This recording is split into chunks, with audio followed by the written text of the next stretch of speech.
নমস্কার। শনিবার ঘরের নেতিবাচকতা কমানোর ৩টি শক্তিশালী উপায় আপনাদেরকে আমি বলছি। নাম্বার 1 হচ্ছে লবণ লেবুর রেমেডি। একটা বাটিতে জল নিয়ে তাতে ১ মুঠো লবণ আর ১ টুকরো লেবুর রস তোমাদেরকে মেশাতে হবে।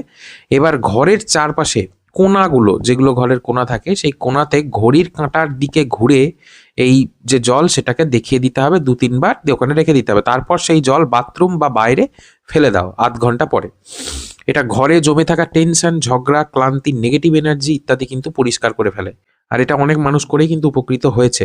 সব থেকে কার্যকরী কবে? শনিবার দিন। নাম্বার 2, ঘরের দক্ষিণ পাশে একটা সর্ষের তেলের প্রদীপ কিন্তু দিতে হবে।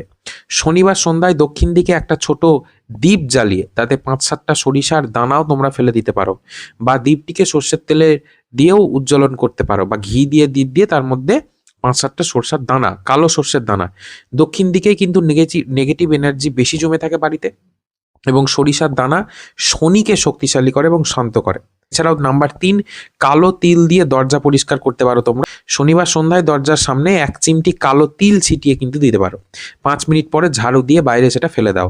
এই যে প্রতিকারগুলো, সেগুলো কিন্তু নজর লাগা, অশান্তি, অকারণে ঝামেলা সব কিছু দূর করে। এরকম ভিডিও পাওয়ার জন্য পেজটিকে ফলো করে যাবে।